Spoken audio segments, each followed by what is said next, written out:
Are you ready to pamper yourself with the best natural care products? Check out Somar Group. Their range of natural soaps, candles, body butters, and more will help you nurture and embrace your well-being. Plus, for a limited time, get 10% off your purchase with code TheDJWorld. Shop now at somargroup.com and start feeling like the best version of yourself. Event Pros is a proud sponsor of the DJ's World. Event Pros is a full-service planning and production company. We can help you out with your event from the very beginning of the planning process all the way through to the day of coordination and production. Event Pros offers DJs, photo booths, lighting. We also offer sound, staging, and lights for corporate events and concerts. We offer decor options. Follow us online for more information. Our website is eventprosny.com. Otherwise, find us on Facebook, Instagram, TikTok at eventprosny. Yes, it's your boy DJ Rooster, the host of The DJ World. Just want to let you guys know we have a brand new sponsor. They are NYWC, the New York Wrestling Connection. And this Saturday, to kick off Memorial Day weekend, they have a show they're running called Friend or Foe. I will be there personally to spin on the 1 and 2s for the first hour before all the fun starts. And make sure you stay tuned to the show because guess what? I got tickets to the show and I know you want in. Follow them, NYWC Connection. Follow me, DJ Rooster, and of course follow the show, The DJ World. Guys, peace.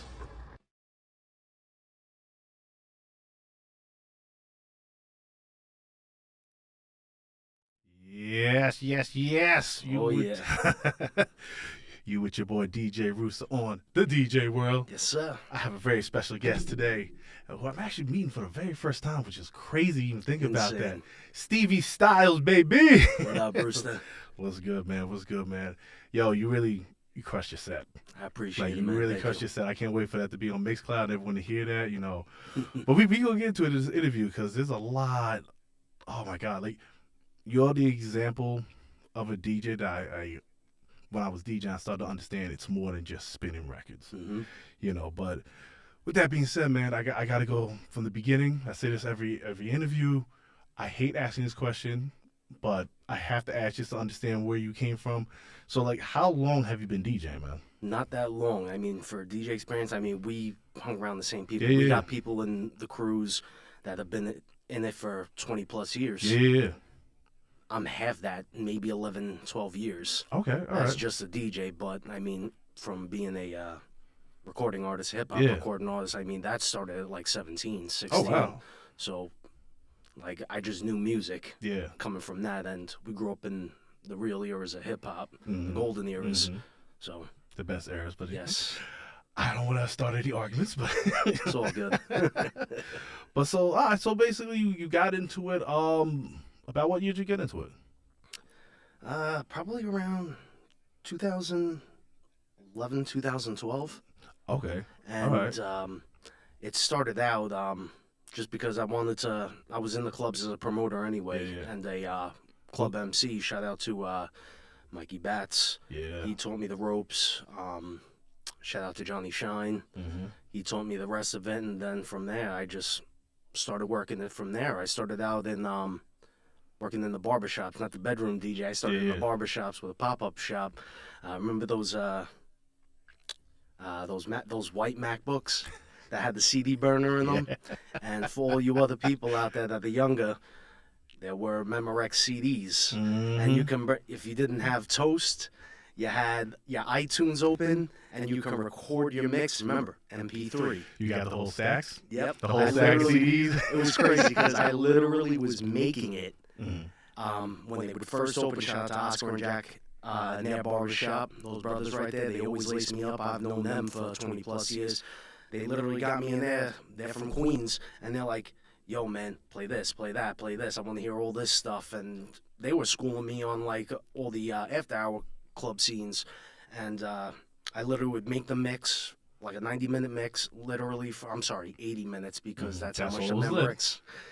And I would plop them into the MacBook, literally CD after CD. I'd make 50 copies of that while I'm DJing, write my name with a little thin Sharpie pen and my number, and I would give them out to every single customer. I would literally do it from opening to closing. That's So what's 8, up. 9 hours, 5 days a week. And it's crazy to think about that because this is where I love DJing, and that's a very business move. You're not realizing because at the time you're like, yo, $5 a CD. Yep. You're just thinking about the money. It's crazy, man. But in the long run of things, you're doing self-promoting. Mm-hmm. You know, that CD is just as valid as a business card or anything else. Like, 100%.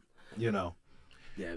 But with that, man, you know, what were your influences growing up? You know, as far as DJing, like, was it hip hop influences? Was it house influences? What was it? It was a lot. It was more for me about beats Okay. and lyricism when it came to hip hop. Shout out to DJ Premier, my all-time favorite producer. Then you got Alchemist, Yeah. who was pretty much in the same vein as Premier, and he did his own thing right there. I always love Eric B. Okay. And I always love Rakim as a lyricist, Biggie, Big L, all the bigs, Big Yeah. Punisher, Gangstar, and the whole Gangstar Foundation. Yeah, half of these kids don't even know who J. Rue is. Listen, but this is why we're here to educate them. But now, as far as DJing goes, I mean, you got to go with Jazzy Jeff all the Yeah, time. When I heard his Rock the Bells routine and his, oh my God, why am I forgetting the, Jam Master Jay? no, his other routine, Jazzy Jeff's routine, what was it? But It was the Run Pied DMC Piper one? Yep. I Yeah. always love that routine. Yeah. DJ AM. Yeah, R.I.P. to DJ AM. Yes. Yes, I know. Of course, man. some the Executioners. Okay. And then, oh my God, why am I forgetting his name right now? I saw the DJ from Black Moon. You know the one I'm talking about. The producer. I'm trying to think now that you got me in the same boat. You know who I'm talking about. My though, bad. right? Yeah, I do. I know what you're talking about. I can't think of it right now. But as far as DJing, like live, Yeah. it was I have to go with DJ Static from he was from Queens. He was Okay. he was a house DJ from what I knew him by. DJ Charisma. Okay.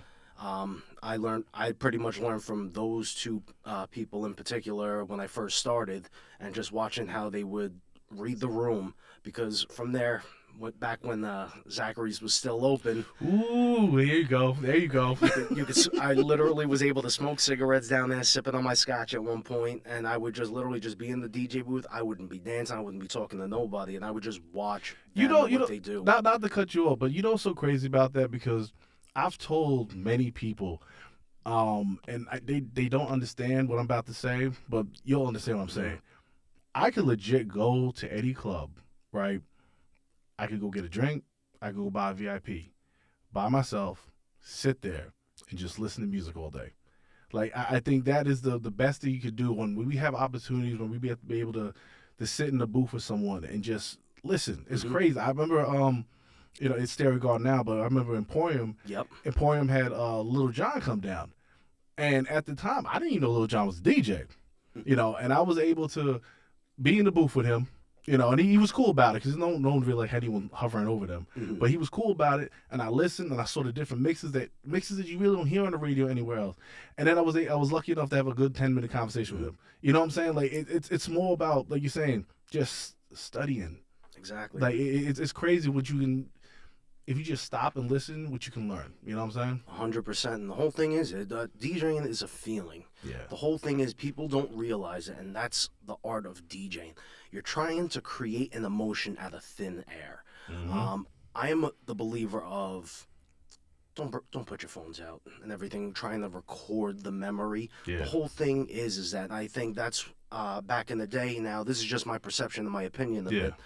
Back in the day when people had clubs, and we still had flip phones. Yeah. The razors and all that stuff, and we're just entering the eras of Blackberries and all that. Like, we didn't have to record. It was just that feeling we got, and then all of a sudden you have a conversation with people. Yo, were you at this so-and-so spot in the whole nine? And it's like, I wish I had a video, but you should have been there. The key word, you should have been there. I know. I'm not gonna say anything about the spot or anything like that, because I love the spot. I was recently at a recent spot, and the way they built that spot reminded me of like the Biancos, the real hard clubs, and you could feel the bass and the dance floor. And I feel like just in general, it's missing now. Mm-hmm. And I know our generation we kind of messed it up. I understand that. Oh yeah. But I mean, a little bit before that as well, before our era. But I don't think this generation, they really need to get that back, because we have bars now. And I'm not saying anything bad about bars, but if you go to an actual club, it's that ambiance. It's the you look out and everything, how people are feeling, and you're so right. Like, don't worry about your phones and trying to capture it. Just enjoy it. Exactly. And that's the other thing I want DJs to realize, is that just because you play the hot records, anybody could play the hot records. It's just when you play them is what's going to generate that feeling. And from there, your work rate will always get you over. If the people are actually seeing that you're really busting your butt, they're going to respect that. Yeah. And then from there, they're going to hear these records like, okay, so all these other people are singing along.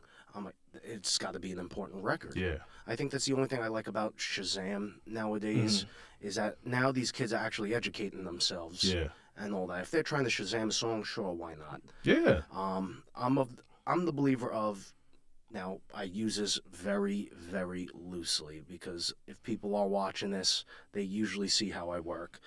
I'm always open to requests. Okay. Because one, it's going to automatically step out of my box, and then two, whoever requested it, they're going to look at me like, oh man, how's he going to get there? I literally tell everybody, I'm not going to play the record now. I'll play it in a certain amount of time. It's about the journey. Exactly. Yeah, it really is, because like that is one thing that used to drive me insane. When I know it's a DJ show, but you'll understand what I'm trying to say. 100%. If you have a track, right, and it's at, I don't know, 128 BPM, right, and then someone says, hey, can you play a Missy track? The average Missy track is anywhere between 95 and 105. I'm not saying that we can't get to it, but you can't be at that high of a level and then bring it down. Exactly. You know what I'm saying? Like, you have to energy just changes. You have to enjoy the room. And it's crazy thing is, just a side story, I learned that lesson. It's Capicool now, right? But the name changed so many times. When I was DJing there, and I was playing some track, and I want to say it was Knuck If You Buck, right? And a whole fight broke out. And it wasn't like anyone was beefing or anything like that. It was just the energy. And then when I saw that, I was like, oh my God, like I have so much control up here. Like what these people are listening to, they're feeling. So you can make someone angry, you can make someone fall in love, you can make someone just have fun. If you know what you're doing as your craft, the sky is the limit, man. Exactly. And it's all about the DJ psychology at that point. The whole thing is that, and I said it before on the mobile phone interview. Yeah. It's you have to pick your spots. You got to know when to play it, because at the same time you got to also think about the business. Yeah. Because if you're ringing into people's registers before you get into the room, if they're averaging, let's just say, I'm just going to use easy numbers right now to justify this. If the average is $1,000 per night, obviously it's a lot more than that.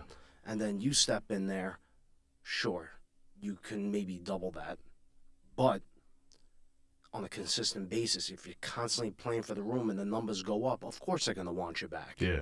And you have to always, as a DJ people, especially when you're in the bar scene and the club scene where there are resident DJs, you got to think about the registers, what the people want, and then you focus on your craft from there. Yep, and that's just that. We're going to get real detail about that, but I'm glad you said that, because at the end of the day, when you're doing this seriously, it's now your job. It's now a business, and you have to think accordingly. But like I said, I got other questions for you, sir. So, with all that being said, man, what was your first setup, man? I think all DJs, have that first setup, which I want to show you the picture of my first setup, which kind of upset about it. But you always come from a spot, man. Trust me, I'm gonna look at yours, and I'm probably gonna think in my head that wow, yours was a lot better than mine. See, there you go. That was the first one I ever had, right? And then the crazy thing is, oh man, I got a picture of this too, which is nuts. Where is that at? Oh man, I can't find it right now. But basically, man, it's here we go. So I'm gonna show the people too, That's an old. Okay, there you go. That's an old DJ Rooster right there, and you can see down there. Okay, that was my boy DJ Mo5, who's the first guest on the show.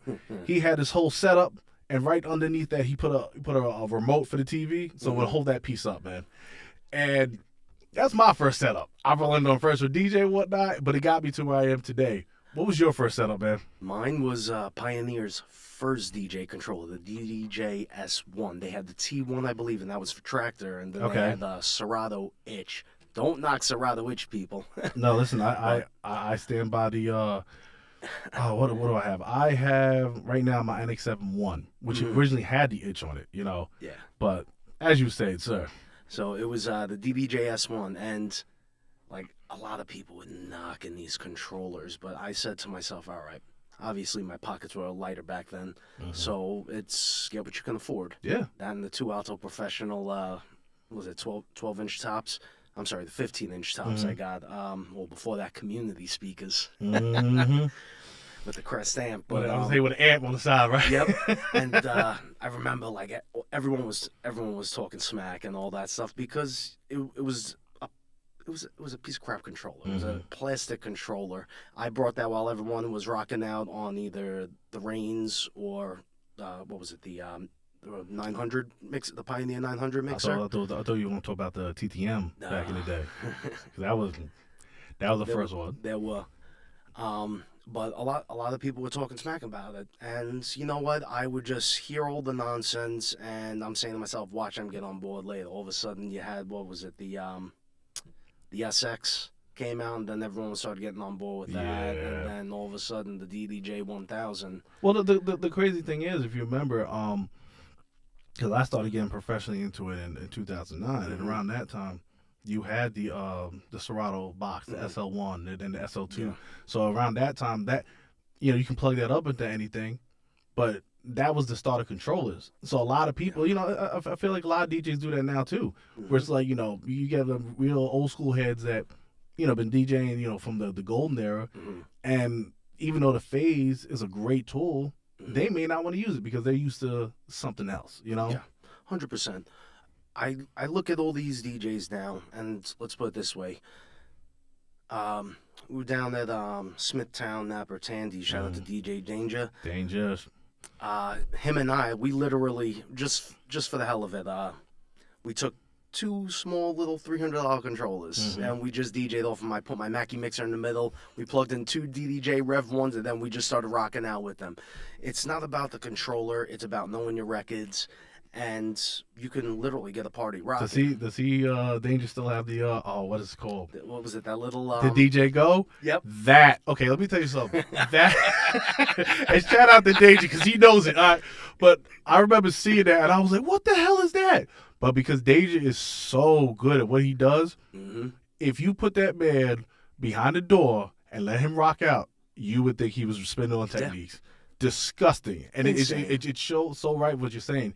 It's about your skills and knowing what to do at a certain time. It was crazy. There were 2 phases in my DJing that elevated me. When I was into my second phase of DJing back right before I started DJing strip clubs. Okay. DJ Young K, shout out to Young K. Young K, I started out with him on like all the bar scenes, and my whole mind state was, I literally gotta outspit him just once. I just want that little notch on my belt. And you know him because I spent with him a couple of back in the day reggae spots, like dancehall spots. He's very competitive. Yes, but is. He will bump your game up, man. Yep. I think the funny part, I beat him. I outsmarted him one time. All of a sudden, I started with that, and I did it in my routine here. I did Icona Pop, and then I'm a 90s bitch. And then I go into the 90s. I remember doing that one thing, and it always stuck with me. I caught him off guard one time. He looked at you like, all right. Yep. And I still hold that against him today. You probably just walking up to him just the phrase. Yep. And then what was it? This phase of DJing, when I started rocking with Your DJs Incorporated, I literally just said to Danger, I'm like, hey man, this must have been right before pandemic. I haven't seen him, and this goes back to what you were saying before, that it's treated like a business. Yeah.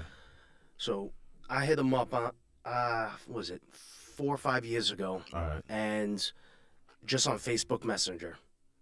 And I'm like, hey, man, we worked together a couple of times back in the day at the old Bianco when it was Wall Street, when they moved on to Wall Street. Love that place. Yeah, back in the day when it was Bianco. Man, it's not a pool hole, but we're not going to digress. I know the owner of that pool hall. Cool dude. Make it a club again. Yep. So I hit him up, and I'm like, hey, man, if possible, can I rock out one of your spots one night? Yeah. And all that. And he's like, all right, make a mix. Sent him a mix. And then been rocking with him ever since. And then there were times where I'm like, hey, man, if it's cool, I'll come down, show love and all that. Can we just spin back to back? You don't got to pay me. And I just need to get better at this now, because now I'm out of the strip club scene. Yeah. And I literally, with the same mindset, I'm like, I gotta outspin him. I gotta know my records, know my records. You know what's so funny about that? Because I was in a very similar situation. Mm-hmm. So when I started going, it was Bianco's, and this is just as a normal person, which it's really weird to say, because this was during like when Iman was a promoter, right? Yeah, so like it's really weird when I say normal person, because once you become a DJ, you look at any spot, bar, club completely different, you know. But when I was a normal person, just going, waiting online and all that, I can't remember who was in the booth, but I want to say it was one of them, because Danger, E-Rock, Unique, you know, like all of them, like, you know, they shut it down. Like Long Island was theirs, and I remember looking, and I was like, I want to do that. And then I finally got an opportunity to rock out. I don't know. I think it had to be Silk at the time. Mm-hmm. And I crushed the set. It was wonderful. Damn near teared up, because it's like, you know, when you looking up and then you're there and then you do what you got to do. So then years later, you know, same scenario. I was like, yo, you see me around, blah, blah. Open arms. They taught me things I never even saw before. They are like the Mount Rushmore of DJs. They really are. And if they don't know it, I'm saying that right on the show.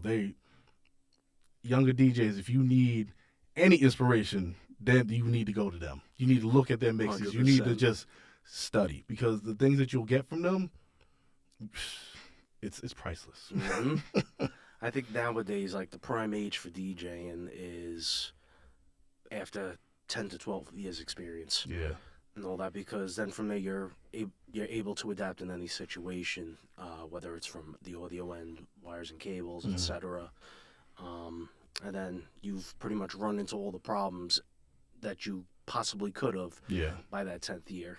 And then you have your instincts So it's as funny, a businessman. funny you said that, because this is a wonderful segue into my next question. What was your first gig, man?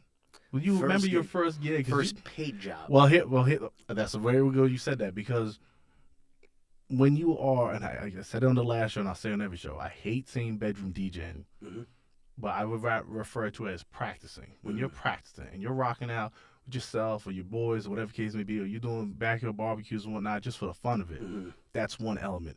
But once you have your first pay gig, you know, first of all, was it a mobile or was it a club gig? It was a bar gig. Okay, so it's a club gig. So Yeah. you have a little bit of pressure, not too much, but at the same time, a bar gig is very good at practicing for reading the room. Mm-hmm. So what was your first experience on that, man? So it was down in, well, like I was discussing on the, a little bit before, when I was in the barbershop. Yeah.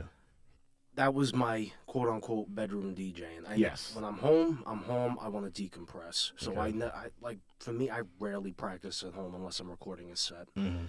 But that's where I made my mistakes, was at the barbershop, because it's just the boys, basically. You're DJing for your boys, and the whole customers are coming in every hour, different people. So all of a sudden, out of nowhere, they were hyping me up, and it was for one of the bar managers. Okay. I can't even remember his name. I think it was Rob. Okay.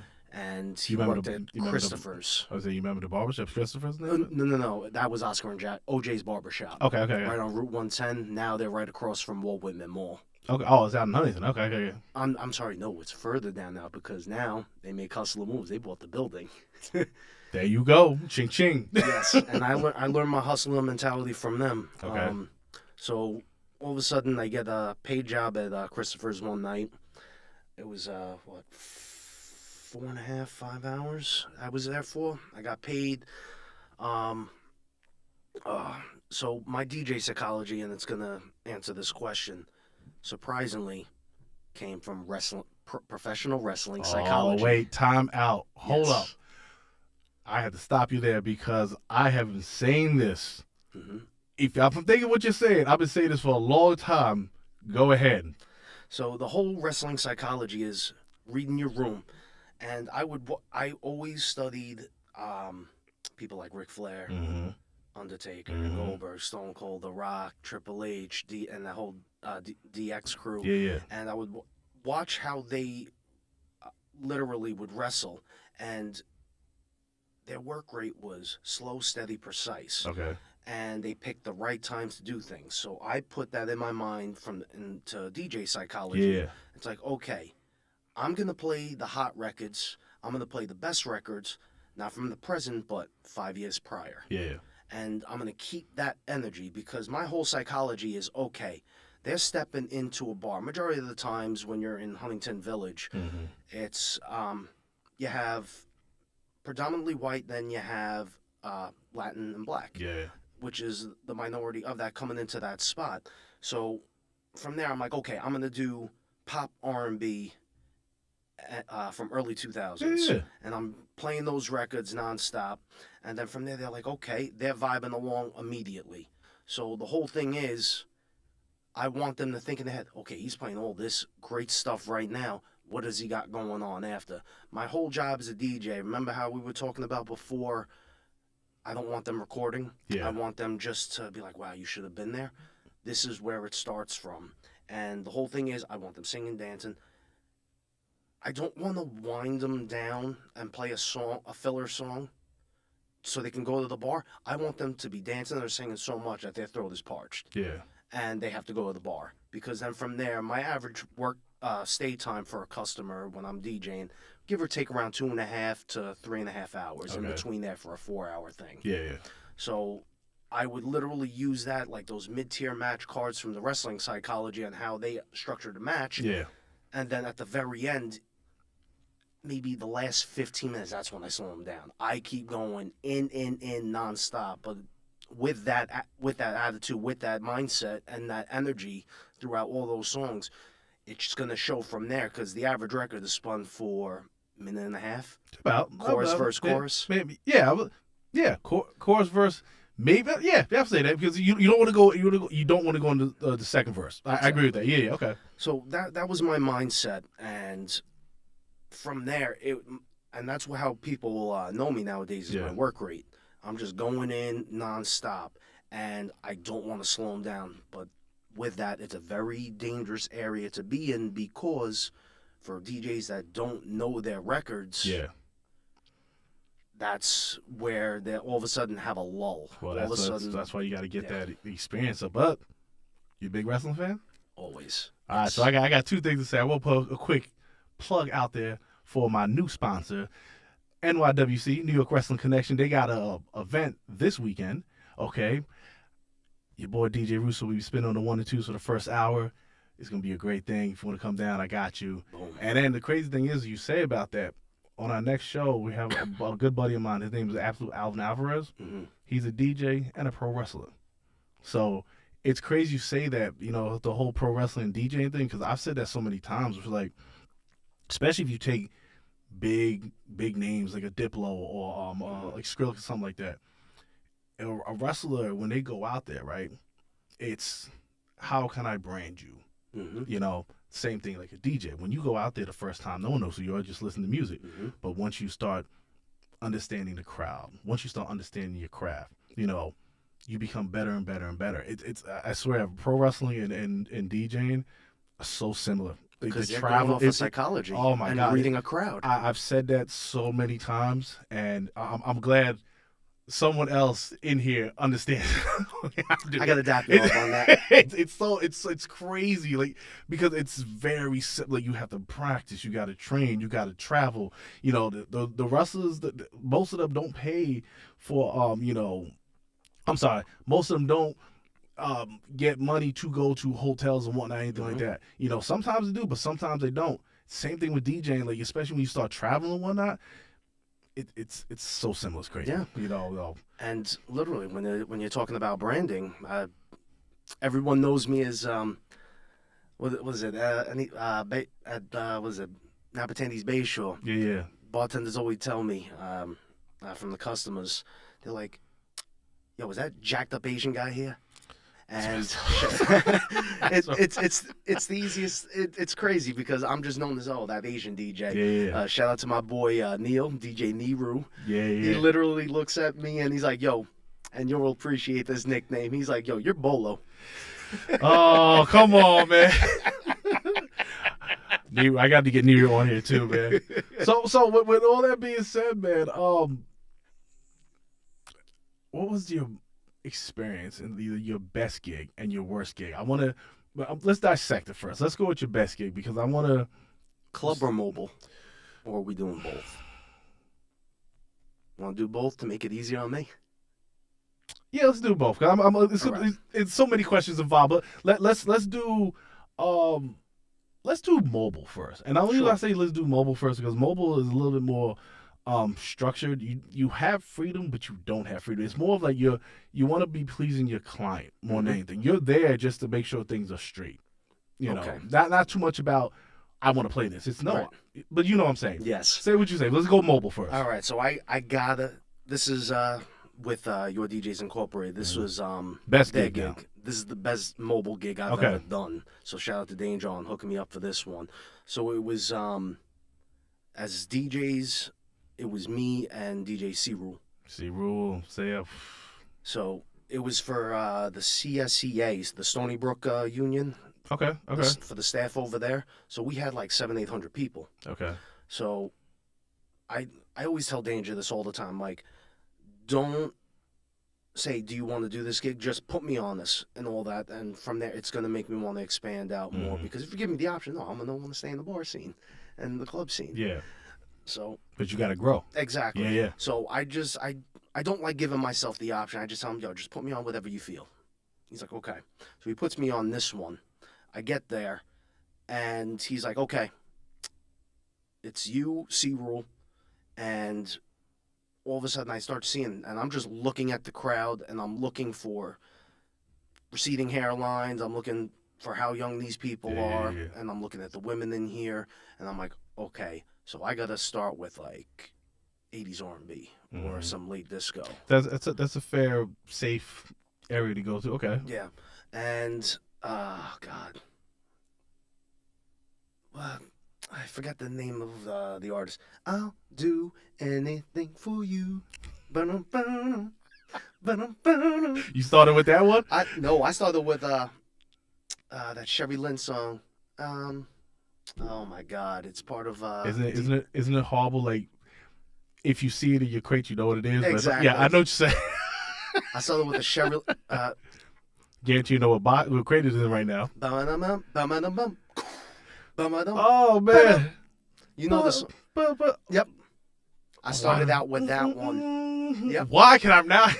So I literally. To be real, Danger's like, yes. Danger literally looks at me. He's like, yo, make sure your first song's fire. I'm like, okay. I literally play that. All of a sudden, I just see everyone just flood the floor and all that. And I'm like, oh, I know where to go from here. Yeah. And then there's this photographer buddy of mine that was on that job that night that I've known from Napatandy's Bayshore. Shout out to Chuck. He literally looks at me. He's like, yo, this is my ish right here. He's like, yo, keep this going. I keep going in now. And I'm like, all right, everyone's going. So I just keep them in this era of music. And they are loving it. Yeah. Then C-Rule goes on. He's going typical. Okay. A lot of typical. And I'm like, oh, my God. I'm like, I got to now match that energy and all that because now he's got the Latinos and Latinas out there, and I'm like, all right, now I got to do this. All of a sudden, I don't remember what I played prior, but all of a sudden I play Soca Boys Follow the Leader, which is part of all my sets wherever I go. That has like a very, very mixed crowd. Yeah. And all of a sudden, 700-800 people, maybe like 300-400 of them start forming a line, and they're going around this whole room. Isn't that a crazy visual? It's amazing. Like, so I got this, Amazing.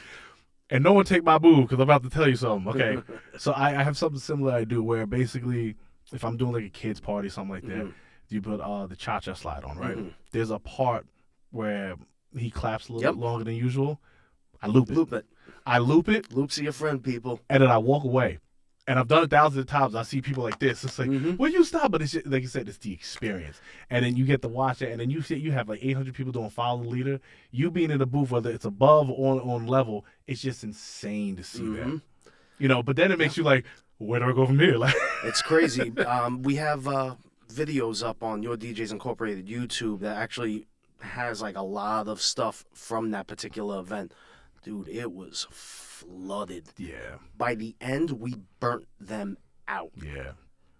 Burnt them out. And it was a great experience for that one. And then they got us on for this one as well. And I believe it's the same exact two DJs. It's me and C Rule again. So I might have to stop out. I have some pull over there. I can crazy, just to stop it. bro. Crazy. So what about club? Clubs. All right. I'm going to give you two because I worked as a MC and a DJ. Okay. And I would like slide in a couple of records. It was New Year's. I believe it was New Year's Eve at Space. Okay.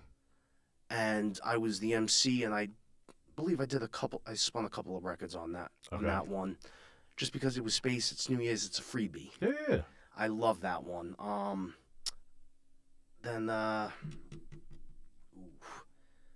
I gotta say,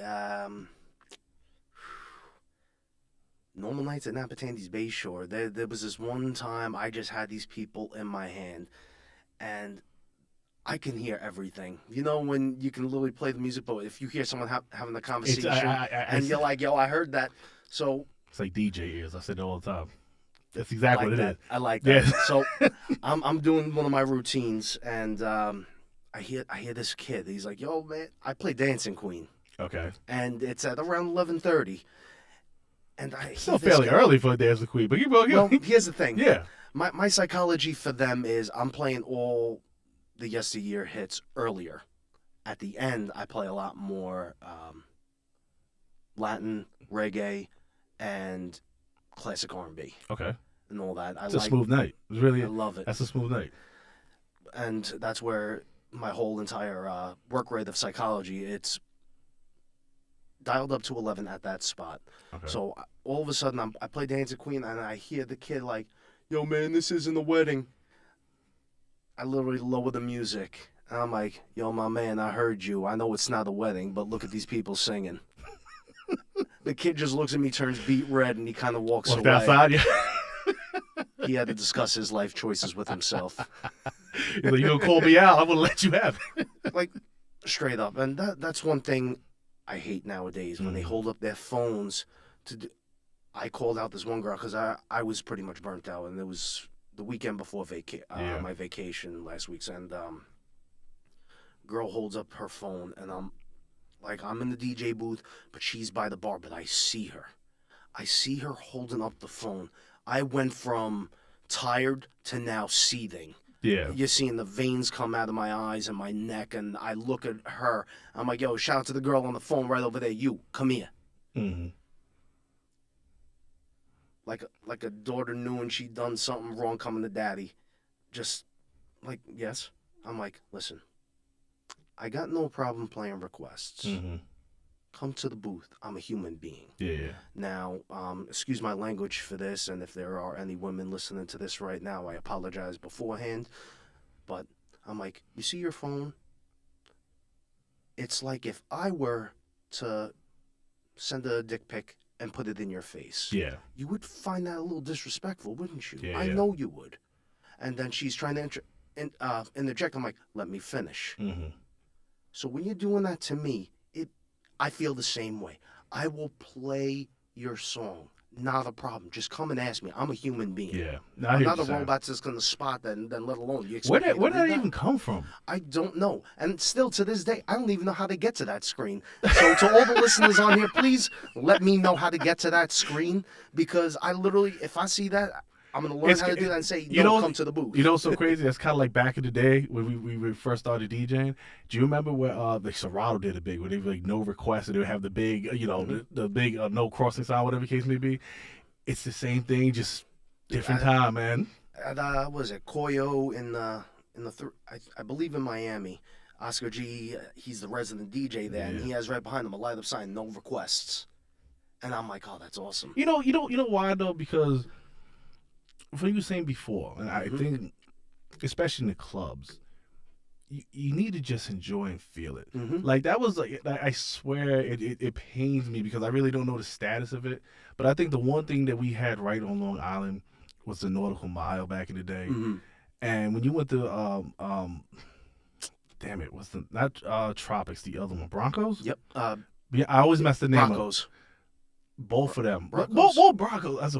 I forgot how to. Broncos. I know what you're talking about, but yeah. It was time where you can just go there and chill and enjoy, and especially when it's funny as hell to me when they had the silent headphones, because you driving by, it's like, what the hell are they doing? But you just enjoy it. You need to really enjoy the music. You'd be surprised how much enjoyment just as a party goer you get out of it if you didn't worry so bad about let me get drunk, let me do this, let me do that. Yo, come out. Yeah, exactly. I mean, going back to the whole request thing, like I don't mind requests. If you're asking me politely, I will work it in. Like a lot of the security knows, they'll customers will go to them. It's like, how do I get the DJ to play a request? Yeah. They always say, ask nicely. Ask him But nicely. I think you're fair with what you said before. Was like, I'm not gonna do it immediately. Exactly. I'm gonna work it in. Granted, I can't sit here and lie because if someone came to me and then gave me $200 right off the bat. Oh, I'm playing it. I'm right playing there it right there and then. Yeah, not a problem. But that's $200. Yeah, but at the same time, let me take you on a journey. That's it. I'll get you, like you said, I'll get you a song, but don't come, I'm about to leave. You don't like me. You're not getting the song flat out. It's not I'll literally say to them, it's like, you're not leaving. It's like, you're not leaving. Stop lying. Stop lying. You just bought that drink. You're not leaving. You're not leaving. Stop lying to yourself. Just tell the truth to me, and I guarantee you I will play it. Always. So let's flip this, okay? Sure. Worst gigs. Let's do mobile first. And when I say this is worst gigs, you don't have to name names. You don't have to name spots. Just give me the experience and how you handle it and what it taught you. Like I said, let's do mobile first. Worst gigs have to be more towards the beginning of my DJ career because I didn't like all these people wanted to hear was freestyle. Now, that's Long Island for you. Now, I had one of my friends with me because he's he's 46 now. I think I'm 34. I hear you, man. I can't even. So there's about a 12-year difference, and I used to have him come with me on gigs just to chaperone, in a sense, keep me company because I could be bored out of my mind sometimes. Let alone he knew music. Yeah. No, he knew a lot of music. Well, that's one thing. Not to cut you off or anything like that, but I did that a lot in my DJ career. I would have my boys come out, and of course, you're with your boys. You're gonna give them the same privilege that you would have, But it's just for that one, like, just so I understand, because if that one person, especially because your boy's gonna tell you flat out if you're doing bad or not, you know what I'm saying? But it's good to have that kind of meter. So I'm lucky. Actually, no, my worst gig, I didn't show up to it. I was, and like for everyone that knows me, I'll answer calls, no problem. If I don't answer, I'm knocked out. Yeah. I am just gone. I was always a night guy. And I woke up. I was driving back from Buffalo. Okay. I got home. I was on an Adderall because I knew I wouldn't make that drive home. Okay. Without being awake. So it's a Friday or Saturday or something like that. I get home. The gig was either, all right, I think it was, I got home on a Saturday and the gig was Sunday. I got home Saturday at around 2:30, 3 o'clock in the afternoon. All right. My gig was Sunday at 7 p.m. So I had to get there about an hour and a half earlier. For the most part. I wake up, it's like around 7:45, and I see like 40 missed calls. And I hit up my boy. I'm like, yo, why are you calling me? Like, dude, it's Saturday. My gig's not till tomorrow. And everything. He's like, dude, it's Sunday. I'm like, oh. So I was asleep for more than 24 hours. Damn. I was gone. I was out cold. I laid on my stomach, and I was just... Yo, I don't think people understand that. I've had experience where basically, because I live out east, where I was maybe 10 minutes away, and I got a phone call and I said, yo, can you do the Fridays out in Massapequa? And especially if you're not doing anything, yeah, I'll turn around, you do the gig, come back, and then the fatigue, man. Like I think, man, you really have to respect the DJ, because you don't know if that guy just got up, you don't know if that's been his fourth gig today. Like, man, I understand, man, and you know what? How'd you handle that? Because I'm assuming you had to at least talk to the client at that point. Oh, no, I didn't talk to the client. Oh, damn. I didn't talk to the client. He had to deal with it and all that. So I felt bad. I felt bad for him, but at the same time, I'm all about ultimate accountability. Yeah. It's always lays on the person that chose to do the job. I chose to do the job. I should have been a little more prepared than that. Yeah. And there was this other one that I missed like a year later. I can count on my hands probably each time I had a bad gig. I really don't have that many bad gigs. I think I have a lot of bad gigs, but it's just me beating myself up. I think everyone does that. Because you honestly, you just want the best. You want the best for your client. You want the best performance out of you. Yeah, and mine were all about missed gigs. Actually, no. There was one other gig. I did a communion once. Now, I was always known for the callback and referrals. Okay. And constant parties. But the problem is every now and then I'll take a kid party, but I don't like doing kid parties back to back where it's the same crowd of people, because the issue is the kids get comfortable with you. Mm-hmm. And then this is when I still had my DDJS one. So it was more towards the beginning. And I'm doing the line dances. One kid I didn't hear was behind my booth. Broke one of my faders. And like through the gig, I just got so upset just because it was my first controller. Yeah. And I had it for like a year and a half. It broke. I walked out, and an hour into the party. Oh, you didn't care about getting paid or anything like that? No. Yeah. Just because it's the principle of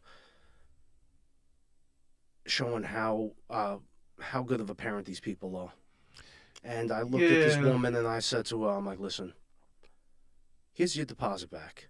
I always keep the deposit on me just in case. Mm-hmm. Here's your deposit back. Don't ever call me for another gig again until you actually raise your children right. See, it's harsh, but it's true, because at the end of the day, man, you know, you put a lot of money into your equipment, and you know what? It'd be the same thing as if you went up in their house and just started breaking windows. Exactly. You know, so like, you really, this will go back why I brought the show about. You have to really appreciate and respect your DJ. Mm-hmm. You know, if you're, this is the same thing. Like, I know you were talking about it before. If you go into a club or a bar, you should treat that club and bar and the owner just as if they invited them. You know, they invited you to their personal house. Mm-hmm. Don't do that. Like, it's you really take it for granted. I can see that client also like, oh, it's big. Why, fine, forget you. Yeah. And it's like, that's not cool, man. Because then I'm assuming you, at that point, you probably have to buy a new controller now. Yeah. Because you could get it repaired, but you right now it's never going to be the same. Mm-hmm. So I'm sorry that happened to you, man. I really am. Yeah, it was rough. But then again, I was 22, 23 at the time. I know I didn't handle that professionally, but at the same time.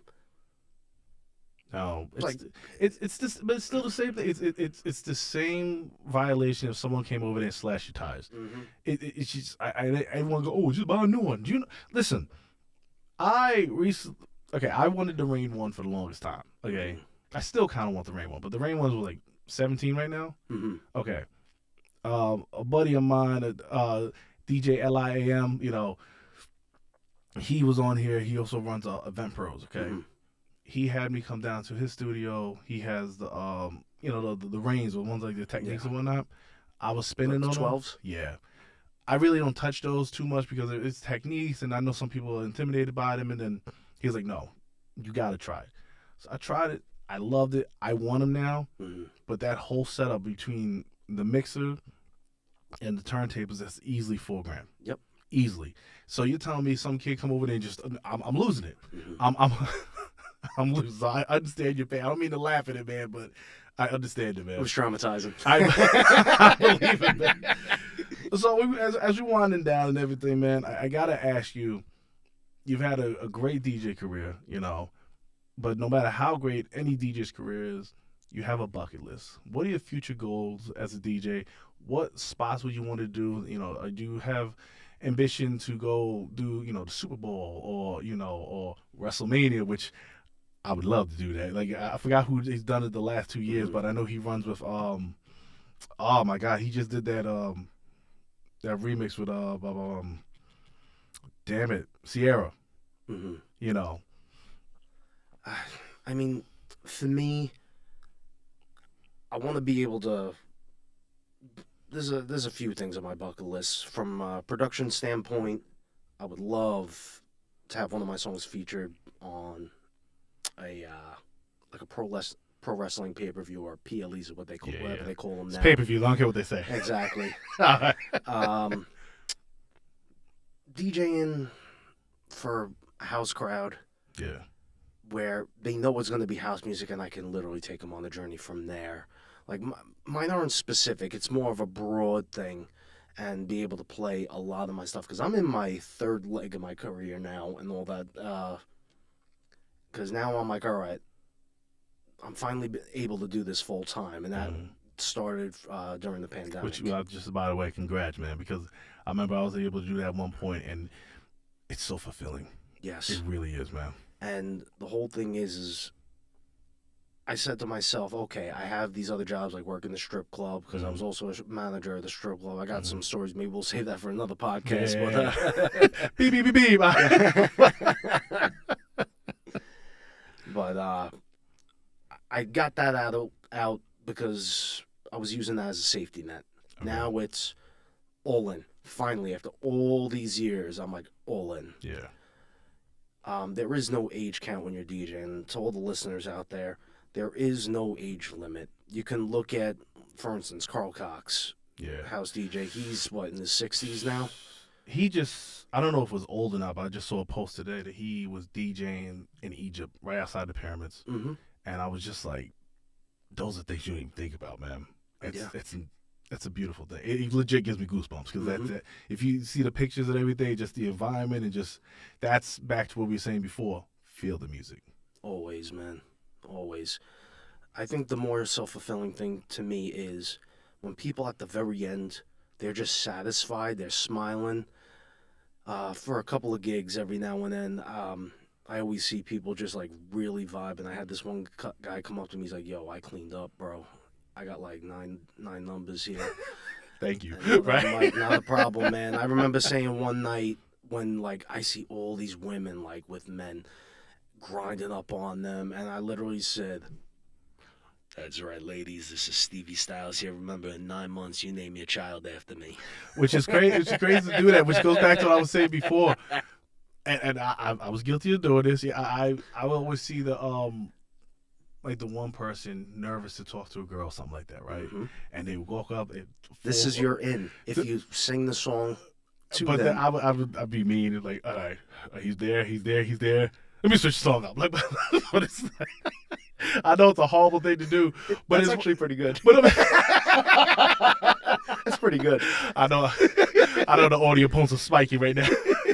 Nah, but first of all, it's just little games that you play with yourself. But it's the whole thing with you. You have so much control of what you do. Let these people feel it, man. Like, I don't care what the genre is. Like you're saying, I don't care how old you are, whether you're out there dancing or whether you're behind the turntables. Feel it and enjoy it. I'm basically reliving my childhood, which I never had. I started out as a martial arts instructor. Originally, I wanted to be a pro fighter. Okay. Ever since I was younger, it was either that or hip hop artist. Mine was a pro fighter until I got hit by a car when I was 15, and I was done after that. But like, I was working from age 12 to 19 instructing martial arts. Okay. And all that, way before I had working papers. Yeah. And so I missed my whole childhood. I did not have a childhood growing up from 12 all the way up to my teenage years. So my social life was out. So I'm just trying to relive vicariously through all the customers. Just if I could see them smile, if I could literally see that they don't have their phone out, there's nothing more fulfilling to me when they're just smiling, dancing with their boys, or they're macking it to a girl, singing with them, their hearts out, or dancing, b-boying, and all that. It's more fulfilling to me, like, wow, I'm creating this for them. They're going to have these memories that they're going to discuss. Talk about for the whole weekend, 10, 20 years from now, when they were these are the times that they're bonding with their boys, or bonding with the girl that possibly could be their significant other. Yeah, you're right. No wife and in the club. Give me $20. Give me $20. See, this is the thing I thought was going to be dangerous, but it is what it is. Nah, but it's crazy you say that, because those little things where it's like, if you're rocking in the booth, whether it's on the floor, above, which person I like above, but that's just me, and you get that one Post it up like a gargoyle. Oh, we gonna be cool. Nah, but you know, you get that one person who just look at you, give you the finger point, like, thank you. It's once again, goosebumps. Exactly, man. That's singing the songs, and you could just turn the thing off. Yo, how crazy is that? It's the best feeling in the world. I know. It's. And I think from the DJing aspect, like the experienced DJs, they know when to turn it off, and they know they're gonna. You know, it's a good example of it, even though it's been played out. Well, not played out, but it's been played and done so many times. Sweet Caroline, and it was a very easy one, but especially if you get that right crowd. Oh my God! I got to bring it back to one of the gigs. It was a Your DJs Incorporated gig.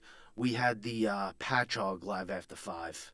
Yeah. And that one is actually my best gig. See, you just had goosebumps. You just had goosebumps. So, he literally said to me, Danger's saying to me, he's like, dude, you got to be on this stage. I'm saying to myself, I'm like, damn, what the hell did I do?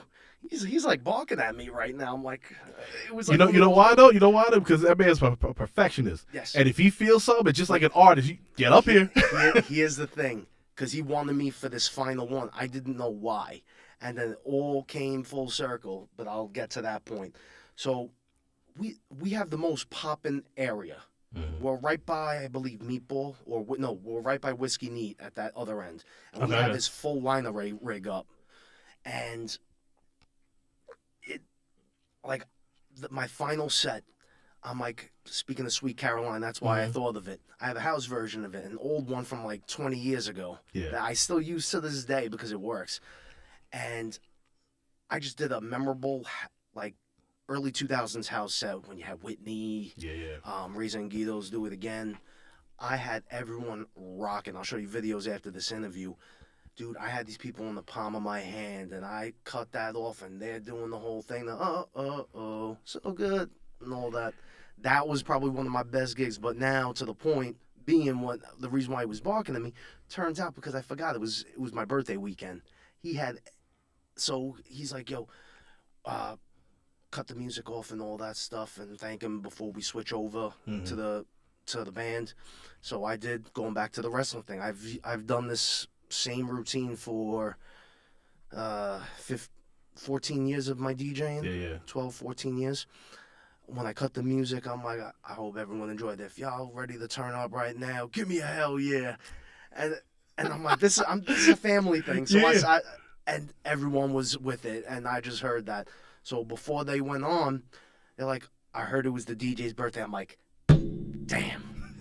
Out of all my years of being a man, no one has ever gotten me with the birthday thing before, singing happy birthday, even at restaurants. I was proud to say that until this day.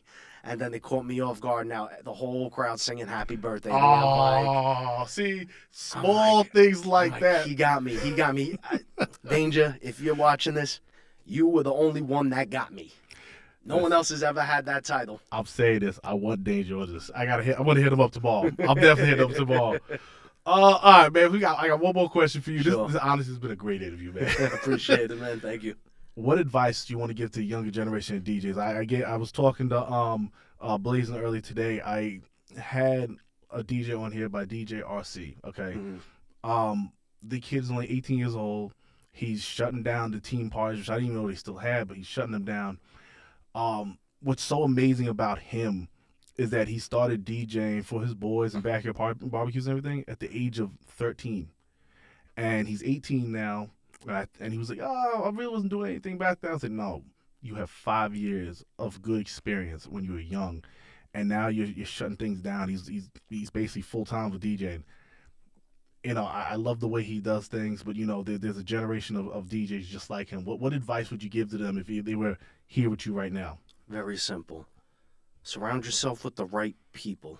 That's very important. You surround yourself with the right people that are all about the DJ life and rocking parties. I guarantee you that's going to rub off on you. And then from there, enjoy the process. Aspire to be great. Because what are you in it for? Sure, making money. Eventually, 5 years down the road, if you're not making the money, you're going to pull out. Yeah. If you aspire to be great, that should be everybody's goal in life. And whatever they do is to be great. Yeah. Because you can literally see the people who are passionate and the people who aren't. When you're just feeling the music and you're dripping sweat by the end because you're having so much fun, your work rate will get you over. Yeah. Knowing your records, picking your spots. The one piece of advice, aspire to be great. Passion shows. Yes. If you love what you're doing, who cares? Who cares about playing the hotter records? Play them at whenever. It's the songs that you play that they didn't expect that they wanted to hear, that they didn't know they wanted to hear. And you're playing that for them, and you're like, oh, what does he know about this record? This guy just went through puberty. It's like, yes. But you know, like you said, study. Be around the right people. Mm-hmm. The world is yours. I know that's a very Scarface thing to say, Mm-hmm. but it's so true. Exactly. There is no wrong path. There is no wrong road. The only wrong road you're taking is holding back. Remember that, people. Yes, sir. It's just the journey that you're gonna learn. Whether if you say you're gonna fail, you're gonna fail. But if you fail, but you move forward with it, it's a learning experience. Glass half filled attitude. Danger's always told me this. He's like, dude, you're too negative. And that's the perfectionist side of me. He's like, stop doing it. Yes, sir. Yes, sir. Man, all right, man. This is why I love this show. This is why I created this show, because this show's for the DJs, for the DJ community. And, you know, the positivity, man. Like, it's a brotherhood. It really is. A brotherhood, a sisterhood, you know. Like, I don't want to forget about our DJ sisters out there, because there's plenty of them, and I'm going to get them on the show as well, too. Man, thank you. Thank you. Thank you for having us on there, man. Just give the people your socials, tell them where they can find you, your mixes and everything like that. Mark it down, people. Write it down. www.stevie, STEVIE-styles, exactly how it's spelled.com. Instagram at The Real Stevie Styles. You can find all my links on there. I got a mashup pack dropping on Saturday. Then I also have a mix for Party 105 dropping on Saturday for Memorial Day weekend at 11 a.m. But most importantly, shout out to the crew, Your DJs Incorporated. Shout out to DJ Danger. Shout out to my inspirations out there, DJ Charisma, DJ Young K, Johnny Shine, Mikey Bat. Shout out to all of y'all for getting me to this point and the understandings of how to work this. And most importantly, shout out to Rooster. Shout out to the real DJ world. It's been the experience here, and thank you. Thank you, man. Thank you. All right, guys. Thank you so much. It's my boy, Stevie Styles. I'm DJ Rooster. Thank you for tuning into the DJ World. Peace. Peace. Are you ready to pamper yourself with the best natural care products? Check out Somar Group. Their range of natural soaps, candles, body butters, and more will help you nurture and embrace your well-being. Plus, for a limited time, get 10% off your purchase with code TheDJWorld. Shop now at somargroup.com and start feeling like the best version of yourself. Event Pros is a proud sponsor of the DJ's World. Event Pros is a full-service planning and production company. We can help you out with your event from the very beginning of the planning process all the way through to the day of coordination and production. Event Pros offers DJs, photo booths, lighting. We also offer sound, staging, and lights for corporate events and concerts. We offer decor options. Follow us online for more information. Our website is eventprosny.com. Otherwise, find us on Facebook, Instagram, TikTok at eventprosny. Yes, it's your boy DJ Rooster, the host of The DJ World. Just want to let you guys know we have a brand new sponsor. They are NYWC, the New York Wrestling Connection. And this Saturday, to kick off Memorial Day weekend, they have a show they're running called Friend or Foe. I will be there personally to spin on the 1 and 2s for the first hour before all the fun starts. And make sure you stay tuned to the show because guess what? I got tickets to the show and I know you want in. Follow them, NYWC Connection. Follow me, DJ Rooster, and of course follow the show, The DJ World. Guys, peace.